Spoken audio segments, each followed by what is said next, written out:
આજે પણ આપણે ચેપ્ટર નંબર 4 ગતિમાન વિદ્યુત ભારો અને ચુંબકત્વ ના અગત્યના ટોપિક ઉપર આધારિત દાખલાઓની ચર્ચાઓ કરીએ.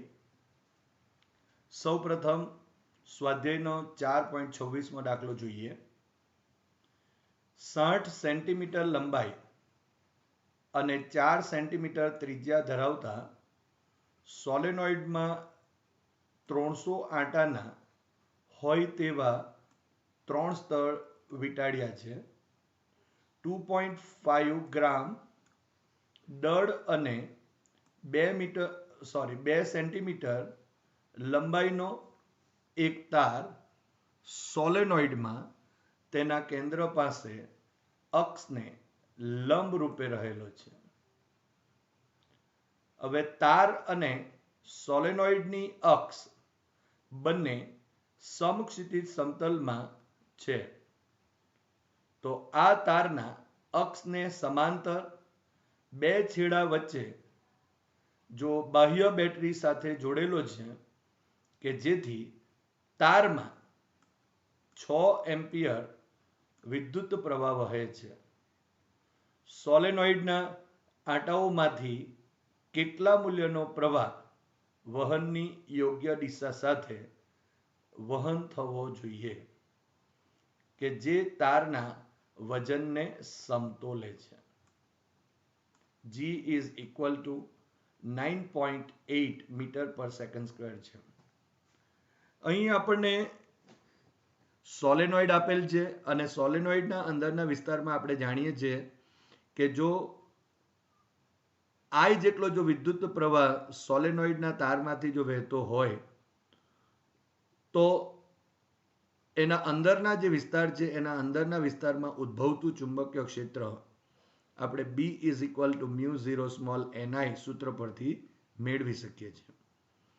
હવે આ જે સમાન ચુંબકીય ક્ષેત્ર છે એ સમાન ચુંબકીય ક્ષેત્રની અંદર એક વિદ્યુત પ્રવાહ ધારિત તાર મૂકેલ છે જેમાંથી 6 એમ્પિયર જેટલો વિદ્યુત પ્રવાહ વહે છે. એનો અર્થ એમ થયો કે આ જે સોલેનોઇડ છે એ સોલેનોઇડના આંટામાંથી કેટલો મૂલ્યનો, એટલે કે ધારો કે આપણે અહીં ધારી લઈએ કે I મૂલ્યનો જો પ્રવાહ વહે છે અને યોગ્ય દિશા સાથે કે જેના લીધે તારના વજનને સમતોલે. એનો અર્થ એવો થયો કે તારના પર લાગતું આ સોલેનોઇડમાંના ચુંબકીય ક્ષેત્રને લીધે તાર પર લાગતું જે ચુંબકીય બળ અને એ તારનું જે વજન છે અથવા તો વજન બળ કહીએ તો એ બંને સરખા અને પરસ્પર વિરુદ્ધ દિશામાં મળે તો આપણે આ જે તાર છે એ તારના વજનને સમતોલે એમ કહી શકાય. તો સૌપ્રથમ આપણે સોલેનોઇડ જે છે એ સોલેનોઇડમાંથી જો ધારો કે આપણે I જેટલો વિદ્યુત પ્રવાહ પસાર કરીએ અને એના લીધે ઉદ્ભવતું ચુંબકીય ક્ષેત્ર શોધીએ અને એ ચુંબકીય ક્ષેત્રમાં જે તાર છે એના પર લાગતું ચુંબકીય બળ પણ શોધીએ અને ત્યારબાદ એ ચુંબકીય બળ, તાર પર લાગતું ચુંબકીય બળ અને વજન બળને જો સરખાવી દઈએ તો આપણે સોલેનોઇડના આંટામાંથી કેટલા મૂલ્યનો વિદ્યુત પ્રવાહ પસાર થાય છે તે શોધી શકાશે. તો સૌપ્રથમ આપેલ જે માહિતી છે એને નોંધી લઈએ. તો સોલેનોઇડ માટે L is equal to 60 centimetre, so is equal to 0.6 metre જેટલું થશે. ત્રિજ્યા R is equal to 4 centimetre આપેલ છે, સો 4 ઇન્ટુ 10⁻² મીટર થશે. આંટાઓની કુલ સંખ્યા ધારો કે એને આપણે કેપિટલ N કહીએ તો 300 આંટા હોય એવા 3 સ્તર છે માટે 3 ઇન્ટુ 300 ઇઝ ઇક્વલ ટુ 900 થશે. એટલે capital N is equal two 900 થયા. હવે તાર જે છે એ તારનું દળ પણ આપેલ છે 2.5 ગ્રામ.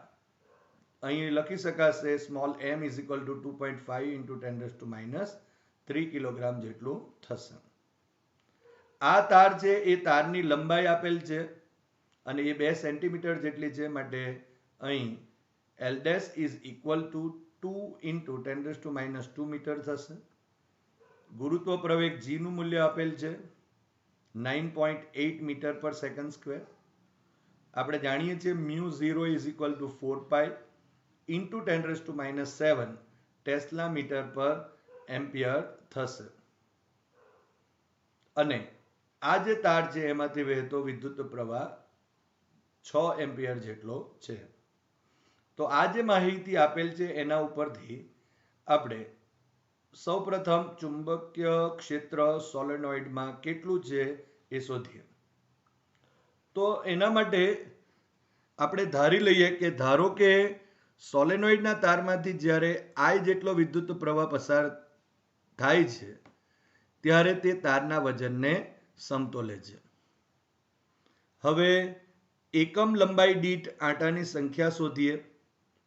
તો small n is equal to આંટાની કુલ સંખ્યા ભાગ્યા કુલ લંબાઈ. સો ઇઝ ઇક્વલ ટુ અહીં 900 છે ડિવાઇડેડ બાય કુલ લંબાઈ 0.6. સો ઇઝ ઇક્વલ ટુ અહીં 1500 આંટા પર મીટર થશે. માટે જે સોલેનોઇડ છે એ સોલેનોઇડના અંદરના વિસ્તારમાં ઉદ્ભવતું ચુંબકીય ક્ષેત્ર B is equal to μ0 small ni સૂત્ર વડે મેળવી શકાશે. હવે અહીં કિંમતો ઉમેરી દઈએ. So B is equal to μ0 is equal to 4 pi into 10⁻7 tesla metre per ampere.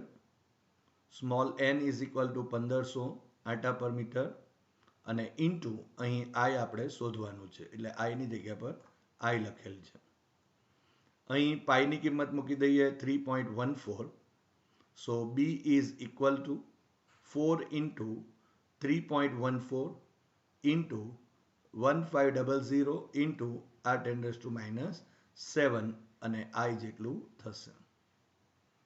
માટે જો અહીં 4 ઇન્ટુ 3.14 ઇન્ટુ 1500 કરીએ તો અહીં 18840 મળશે. માટે B is equal two 18840 into 10⁻7 I જેટલું થશે. માટે B ઇઝ ઇક્વલ ટુ હવે જો ધારો કે અહીં દશાંશ ચિહ્ન અહીંયા કહેવાય માટે જો 3 સ્ટેપ 1 2 અને 3 જો આપણે ડાબી બાજુ ખસીએ અહીંયા તો 10⁻3 થશે અને ઇન્ટુ 10⁻7 સો અહીં 10⁻4 રહેશે.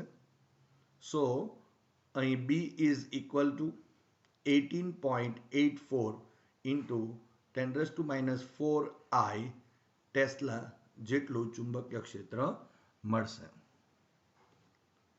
હવે આ જે ચુંબકીય ક્ષેત્ર સોલેનોઇડના અંદરના વિસ્તારમાં જે મળે છે એ ક્ષેત્ર એ વિદ્યુત પ્રવાહધારિત જે તાર છે એને લંબરૂપે લાગે છે. માટે જો ધારો કે I ડેશ વિદ્યુત પ્રવાહધારિત જો L ડેશ લંબાઈનો જો તાર હોય તો એના પર જે આ ચુંબકીય ક્ષેત્રને લીધે લાગતું જે ચુંબકીય બળ છે એ F is equal two I dash L dash અને B જેટલું થશે.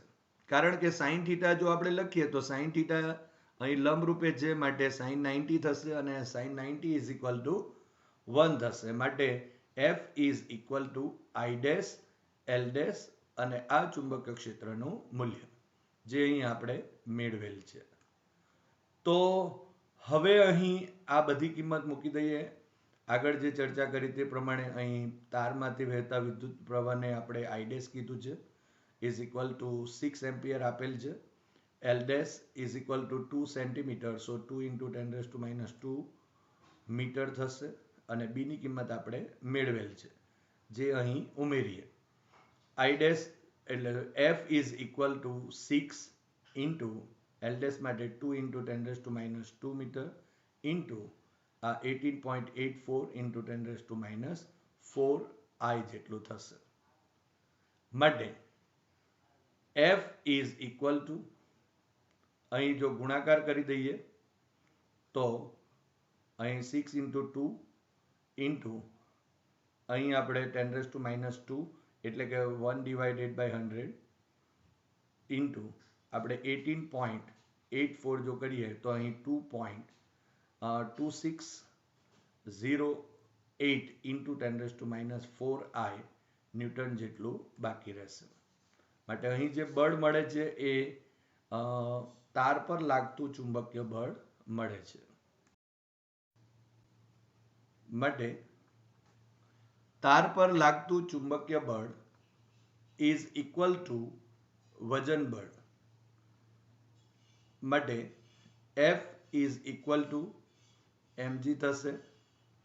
માટે 2.2608 into 10⁻⁴I is equal to અહીં m ની કિંમત 2.5 into 10⁻³ kilogram into g is equal to 9.8 metre પર સેકન્ડ સ્ક્વેર.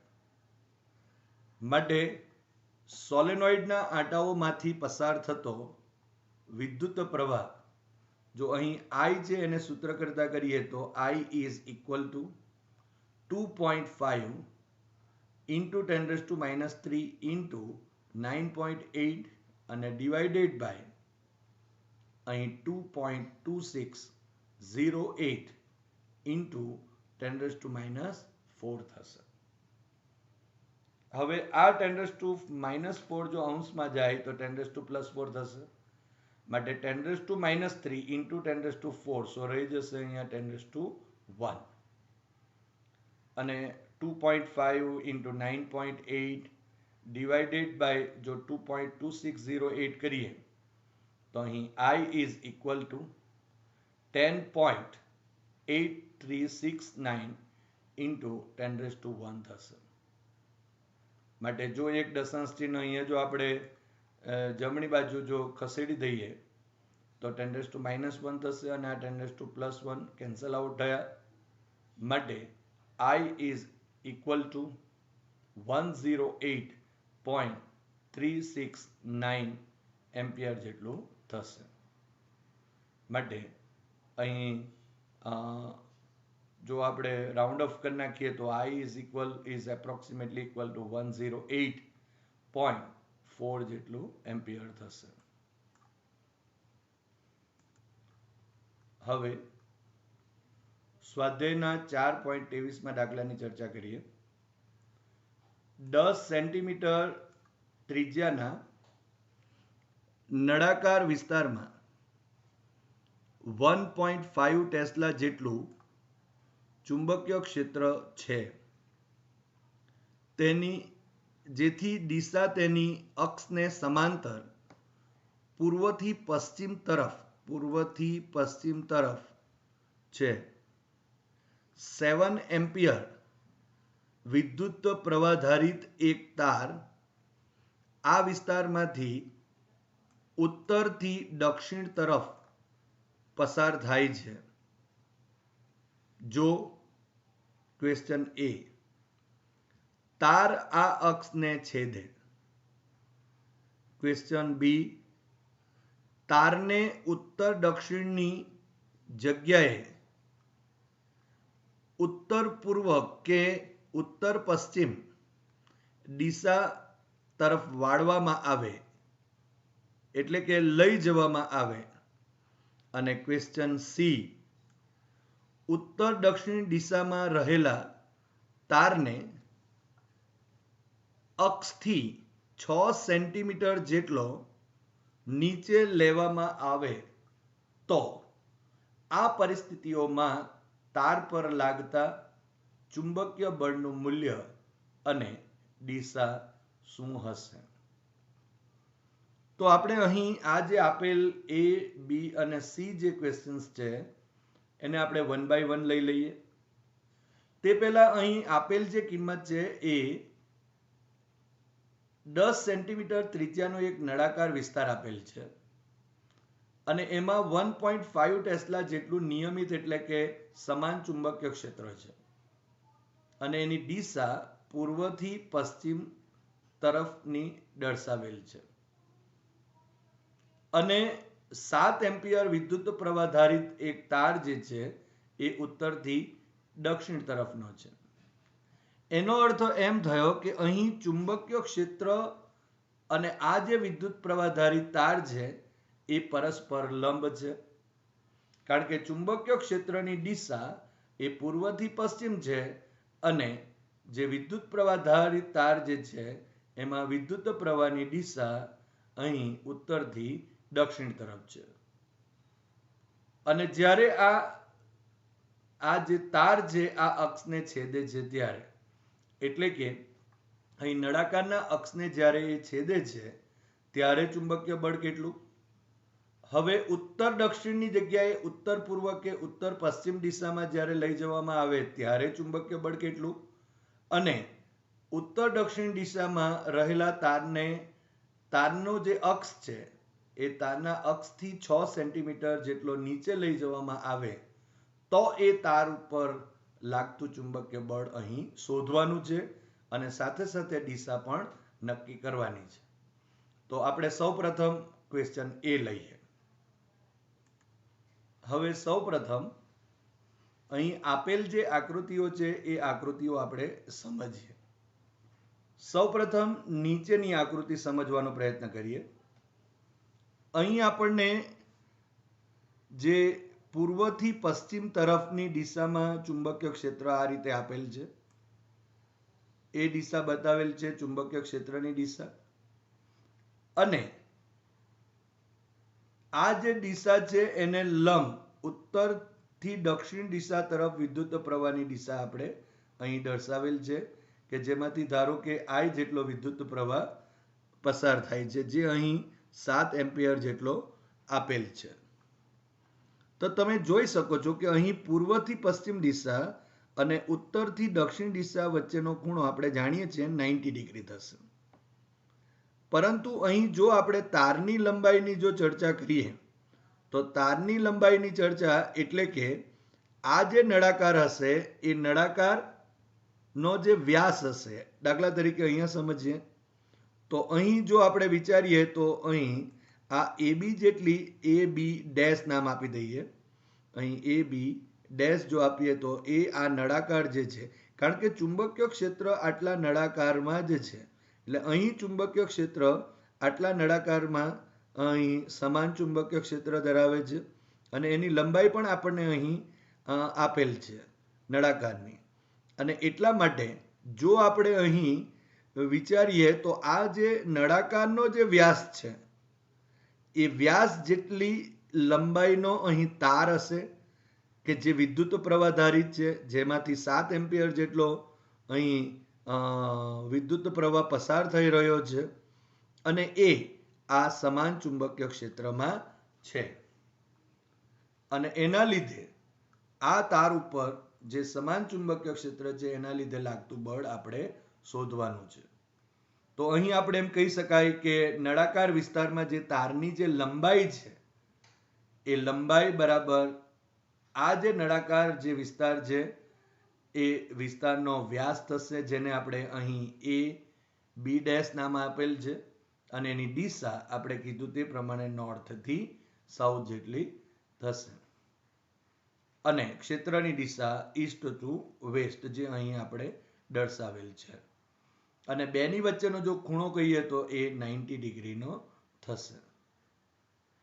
માટે હવે જો આ તાર ઉપર લાગતું ચુંબકીય બળ શોધીએ તો F is equal two ILB sin theta સૂત્ર પરથી મેળવી શકાય. જ્યાં આપણને I પણ ખબર છે, L પણ મળી ગયું, જે અહીં આપણે જે વ્યાસ AB ડેશ છે એ છે. તો અહીં આ બધી કિંમતો પહેલા નોંધી દઈએ અને ત્યારબાદ અહીં આપણે ઉમેરીએ. તો R is equal two 10 centimetre આપેલ છે. અહીં I is equal two 7 ampere છે. ચુંબકીય ક્ષેત્ર પણ આપેલ છે B is equal two 1.5 tesla જેટલું. અહીં આપણે ચર્ચા કરી તે મુજબ નળાકાર વિસ્તારમાં તારની લંબાઈ L is equal two Vyas AB dash so is equal two twice R થશે. સો અહીં 2 × 10 સેન્ટીમીટર થયું. માટે અહીં L is equal to 20 centimetre, so 20 into 10 - 2 metre જેટલું થશે. તો આ બધી જે કિંમતો છે એ કિંમતો અહીં ઉમેરી દઈએ તો તાર પર લાગતું ચુંબકીય બળ F is equal to 7, I is equal to 7 into L is equal to 20 into 10 - 2 into અહીં 1.5 જે ચુંબકીય ક્ષેત્ર છે અને ઇન્ટુ સાઇન 90 જેટલું થશે અને sine 90 degree is equal to 1 થાય. માટે જો અહીં આપણે 7 into 20 into 1.5 કરીશું તો અહીં 210 ઇન્ટુ આ 10 - 2 થશે. માટે અહીં F is equal two 2.1 newton મળે છે, જે આ તાર ઉપર લાગતું ચુંબકીય બળ છે. અને આ જે બળ છે એ બળની દિશા તમે જોઈ શકો છો. ઉપરની આકૃતિમાં જો સમજવાનો પ્રયત્ન કરીએ આપણે તો અહીં તમે જોઈ શકો છો વિદ્યુત પ્રવાહ આ અહીં પુસ્તકના પાનમાં બતાવેલ છે, પણ ખરેખર આપણે સમક્ષિતિજ હોય. અહીં આપણે નોર્થ અને સાઉથ દિશા આ તરફ બતાવેલ છે, માટે અહીં પૂર્વ અને પશ્ચિમ દિશા આ રીતે થશે. હવે જો વિદ્યુત પ્રવાહ નોર્થ ટુ સાઉથ આ રીતે હોય અને ચુંબકીય ક્ષેત્ર જો આ રીતે હોય તો જમણા હાથના અંગૂઠાના નિયમ મુજબ અથવા તો જમણા હાથના સ્ક્રૂના નિયમ મુજબ જો આપણે વિચારીએ અને જો આ સમતલને સમક્ષિતિજ વિચારીએ તો આ બળ આ રીતે અહીં IL ક્રોસ B પ્રમાણે વિચારીશું અથવા તો અંગૂઠાના નિયમ પ્રમાણે જો વિચારીએ તો આ બળ શિરોલંબ અહીં નીચે તરફ લાગે છે એમ આપણે કહી શકાય. હવે ક્વેશ્ચન બી, જો તારને નોર્થ સાઉથ થી નોર્થ ઈસ્ટ અથવા તો નોર્થ વેસ્ટ તરફ ફેરવવામાં આવે ત્યારે. હવે અહીં તમે જોઈ શકો છો આ ધારો કે ઈસ્ટ છે એટલે વેસ્ટ છે, અહીં જો કહીએ તો નોર્થ અને અહીં સાઉથ થશે. હવે જો વિદ્યુત પ્રવાહ આ રીતે નોર્થ ટુ સાઉથ દિશામાં હતો, એને બદલે જો ધારો કે આપણે અહીં જો નોર્થ ઈસ્ટ તરફ જો લઈ જઈએ અથવા તો નોર્થ વેસ્ટ એટલે કે આ તરફ આપણે લઈ જઈએ આમ, તો ત્યારે આ તાર ઉપર લાગતું જે ચુંબકીય બળ છે તે શોધવાનું છે. હવે આકૃતિ પરથી જોઈ શકાય છે કે જ્યારે આપણે નોર્થ ઈસ્ટ વચ્ચે જ્યારે આપણે એને મૂકીએ છીએ ત્યારે અહીં તમે જોઈ શકો છો કે A ડેશ અને B ડેશ એ તારની લંબાઈ થશે આ. અને જો તારની લંબાઈ જો આપણે આ થાય A ડેશ અને B ડેશ, તો અહીં આપણે સૌપ્રથમ L ડેશ ને શોધી નાખીએ. એમાંથી વહેતો વિદ્યુત પ્રવાહ તો આ જ છે, પરંતુ આ જે તાર છે જે N અને S દિશામાં જે હતો એટલે કે લંબ હતો, પણ એની જગ્યા પર હવે એ ચુંબકીય ક્ષેત્ર સાથે તાર એ ચુંબકીય ક્ષેત્ર સાથે થીટા ખૂણો બનાવે છે, જે અહીં આકૃતિમાં દર્શાવેલ છે. હવે જો ધારો કે આ I ની દિશા છે, અહીં B ની દિશા હોય અને બેની વચ્ચેનો ખૂણો જો અહીં થીટા હોય તો આ ખૂણો પણ અહીં થીટા થશે. અહીં યુગ્મ કોણની જોડ થઈ ગઈ. હવે આ ખૂણો પણ થીટા થયો, માટે આકૃતિ પરથી તમે જોઈ શકો છો A ડેશ C અને B ડેશ એ કાટકોણ ત્રિકોણ છે અહીં.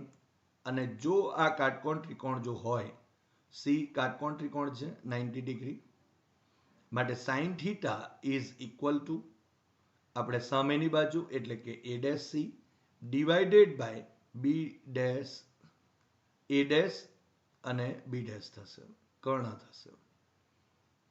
માટે sine theta is equal to અહીં A dash C is equal to આ તારની લંબાઈ L જેટલું થશે. આ L છે કારણ કે નોર્થ ટુ સાઉથ આપણે અહીં L જેટલું લીધેલ છે, તારની લંબાઈ L. અને અહીં આપણે આ તારની લંબાઈને એલ ડેશ જો કહીએ એ ડેશ બી ડેશ તો અહીં એલ ડેશ લખાશે એટલે A dash C is equal to L જ અને A dash B dash is equal to L dash થશે માટે sine theta is equal to આપણે L divided by L dash થશે હવે એલ ડેશ ને સૂત્ર કરતા કરીએ તો અહીં એલ ડેશ ને સૂત્ર કરતા અહીં માટે L dash is equal to L divided by sine theta થશે જે અહીં સમીકરણ નંબર 1 કહી દઈએ હવે વિદ્યુત પ્રવાધારિત આજે તાર પર લાગતું ચુંબકીય બળ F is equal to I L dash into B sin theta થશે હવે L dash ની કિંમત સમીકરણ 1 પરથી અહીં જો ઉમેરી દઈએ તો F is equal to I into L divided by sin theta અહીં B તેમનો તેમ રહેશે અને આ sin theta પર તેમનો તેમ રહેશે હવે આ sin theta અને આ sin theta કેન્સલ આઉટ થયા માટે F is equal to ILB જેટલું થશે હવે આ બધી કિંમતો આપણે ઉમેરી દઈએ તો F is equal to I ની કિંમત 7 into L is equal to 20 into 10 raised to minus 2 into અહીં 1.5 એ ટેસ્લા ચુંબકીય ક્ષેત્ર થશે so F is equal to 210 into 10 raised to minus 2 થયું માટે F is equal to 2.1 newton જેટલું થશે હવે આ જે બળ છે એ પણ અધો દિશામાં જ લાગશે કારણ કે અહીં I અને B વચ્ચેનો જે કોઈ પણ ખૂણો છે એ ખૂણા માટે આ જે વિધાન છે તે સાચું છે કારણ કે અહીં જો આપણે કહીશું તો અને એની દિશા અહીં સાઇન થીટા અને સાઇન થીટા તો કેન્સલ આઉટ થઈ જ જાય છે પણ એની દિશા એ જે શિરોલંબ છે એ શિરોલંબ અને અધો દિશામાં એટલે કે નીચેની તરફ હશે હવે ક્વેશ્ચન સી જો ઉત્તર દક્ષિણ નોર્થ ટુ સાઉથ દિશામાં રહેલા તારને અક્ષથી 6 સેન્ટીમીટર જેટલો નીચે લેવામાં આવે તો આ જે ક્વેશ્ચન છે એમાં આપણે જે આકૃતિ નંબર 1 હતી તે રીતે જ આકૃતિ જો બતાવીએ તો આ નોર્થ અહીં સાઉથ થશે આકૃતિ સમજી લઈએ પહેલા અહીંયા પૂર્વ અને આ પશ્ચિમ એટલે કે ઈસ્ટ અને આ વેસ્ટ થશે આપણને આપેલ જે અહીં જે પૂર્વથી પશ્ચિમ તરફની દિશા એ ચુંબકીય ક્ષેત્રની દિશા આપેલ છે હવે જે તાર છે એ તાર ધારો કે અહીં આ ઉત્તર અને દક્ષિણ દિશાથી નીચે 6 સેન્ટીમીટર જેટલો નીચે રાખેલ છે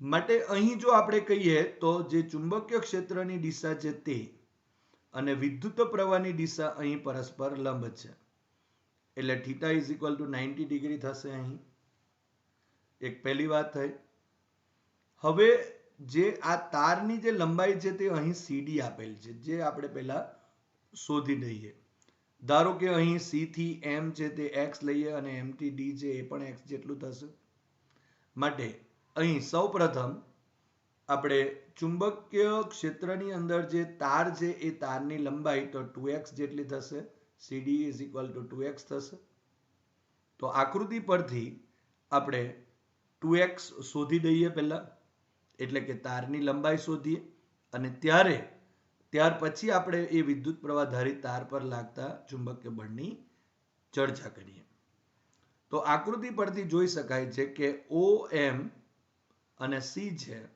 આ જે કાટકોણ ત્રિકોણ છે એ કાટકોણ ત્રિકોણમાં ખૂણો જે M એ 90 ડિગ્રી છે માટે પાયથાગોરસ પ્રમાણે જો લખીએ તો OC² is equal to OM² plus MC² જેટલું થશે હવે આપણે x શોધવાનું છે માટે અહીં MC² ને આપણે સૂત્ર કરતા કરી નાખીએ તો MC square is equal two OC square minus OM square થશે.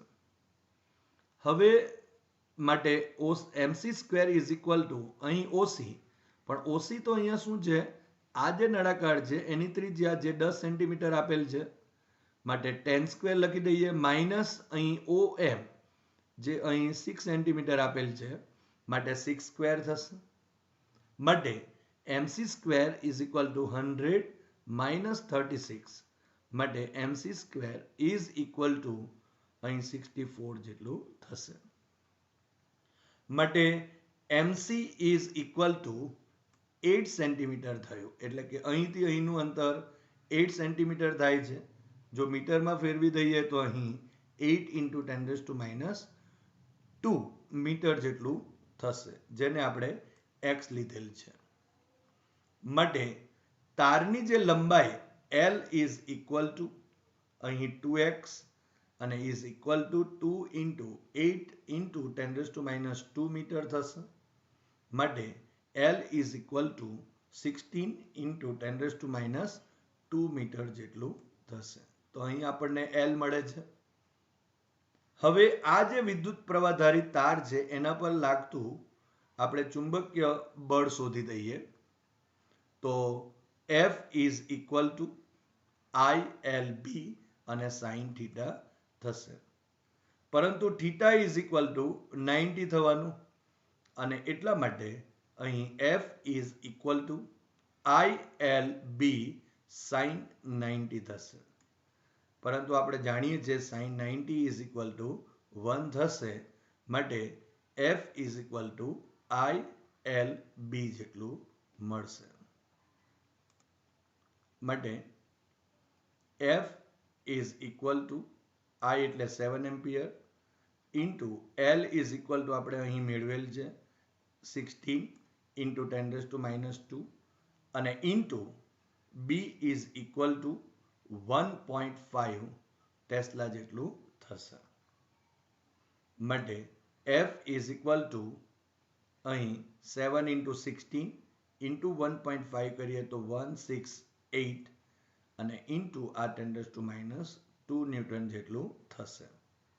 માટે F is equal two 1.68 newton જેટલું અહીં તાર પર લાગતું ચુંબકીય બળ મળે છે. હવે આ જે બળ વિદ્યુત પ્રવાહ ધારિત જે તાર પર લાગે છે તો એની દિશા એ અહીં આ જો સમક્ષિતિજ દિશા વિચારીએ તો તેને શિરોલંબ છે અને અધો દિશામાં એટલે કે નીચેની તરફ લાગશે. એટલે કે અહીં IL ક્રોસ B કરીએ, અત્યારે પૃષ્ઠ છે માટે અહીં I જમણા હાથના અંગૂઠાના નિયમ મુજબ આપણે કેવું હોય તો એ દિશા અધો દિશામાં હશે. કારણ કે આ જે આપણા પાસે સમતલ છે એ પૃષ્ઠ ઉપર બતાવેલ છે, અહીં પુસ્તકના પાન પર છે.